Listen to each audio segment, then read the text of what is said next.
It's not rosy in the country as the deadly coronavirus pandemic continues to hit so hard. Ladies and gentlemen of the press, on Wednesday, Health Cabinet Secretary Mutahi Kagwe, with a frowned face accompanied by the Health Director Peter Moth, moved the nation in their media address.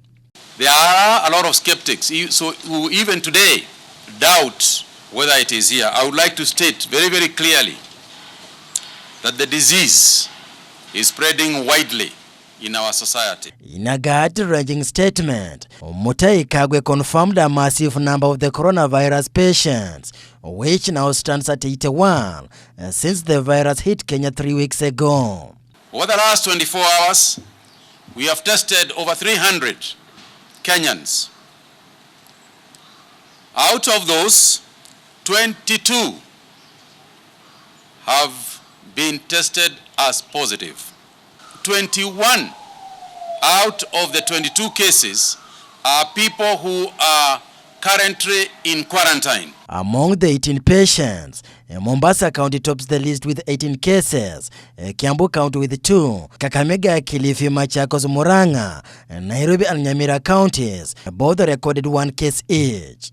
CS Kagwe urged the Kenyans to adhere to the stringent measures imposed by the government, but clarified that food trucks are allowed to move as they are the vehicles ferrying food across the country. There are 18 Kenyans, 2 Pakistanis, and 2 people from Cameroon. Is that we cannot emphasize enough what is likely to be ahead of us unless and until we adhere to the rules that we have established. Distancing, washing hands, and observing strictly what the government is saying. This disease knows no boundaries, not national boundaries, not political boundaries, not between rich and poor. We are all affected in the same way. Ni lazima tujikinge ndio tusifike hapo. Hapo pahali ambapo kila siku tunasikia watu 800, watu 900, watu 700 wamekufa. Jameni, washa tufuate maagizo ya serikali, tusije tukafika hapo. The government, however, allayed fears that it has run out of the finances and had opted to slash the budget of the other sectors in the fight against the virus. Kagwe's statement comes after President Uhuru Kenyatta chaired the first meeting of the board that was created to marshal the funds for combating the coronavirus disease. We have had sufficient support from the international community. The government itself has put in its own money. The World Bank, tomorrow they are approving a line of credit of another $50 million. So it is not that we have ran out of money for this purpose. The problem globally is shortage of materials, not really money.